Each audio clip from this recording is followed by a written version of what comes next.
Geek Citadel.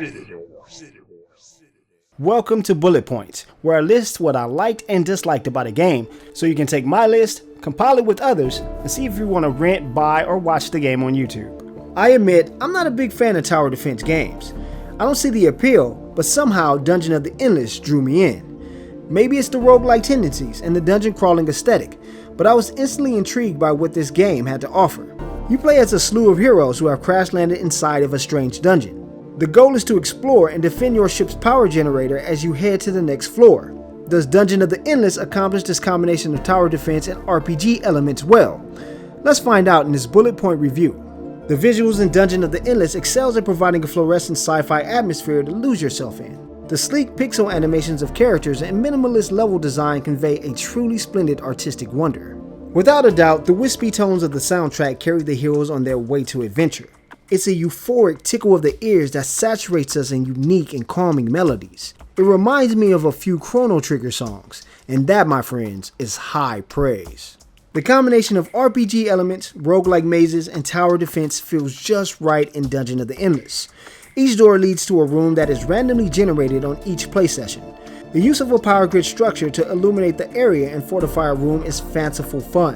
Hunkering down to begin hoarding resources and plotting your escape is highly addicting.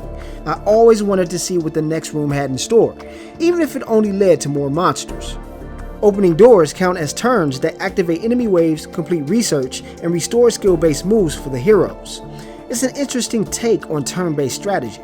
Combat is an automatic affair, but it isn't the type to frustrate you with dumb AI routines. The heroes will not allow enemies to stand on the other side of the room and destroy the precious generator. They make sure to keep all essential hostiles dealt with, so you don't have to bust out of your shirt like the Incredible Hulk from all that rage.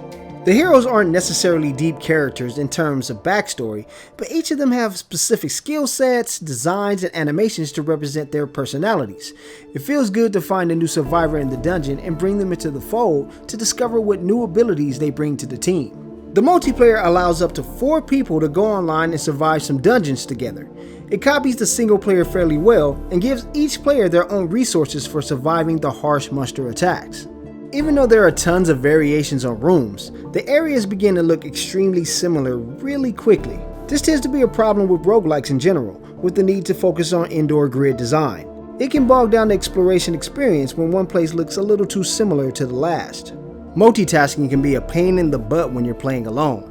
Not because it's difficult to move the heroes, but because you can't always easily select them. The character portrait highlights are not easy to see, so at times a hero will be highlighted that you didn't wish to move. Maybe a patch can allow us to scroll over the heroes to select them, like in real-time strategy games. Players can only pick up 4 heroes in the dungeon, and the only way to get new heroes is by dismissing the old ones. The problem is that any gear removed from the dismissed hero cannot be placed on the newly recruited hero.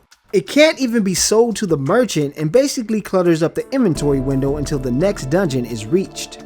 Dungeon of the Endless allows for players to reach 12 floors before completing the game. Players can stop and save any time with one player, but multiplayer does not have the option to save. This cuts down on the idea of exploration because games can take hours to complete. Also, items and chests are not distributed to multiple players.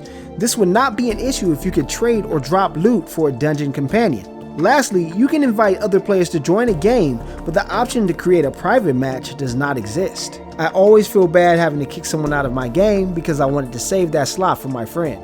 The story is a little light, but that's typical of the genre. What you have instead is a fun time waster that quickly becomes addicting. Searching around for various characters, stacking resources, and exploring for loot is a blast. We recommend you buy Dungeon of the Endless on Steam. Find 4 friends and explore the endless mystery that awaits you.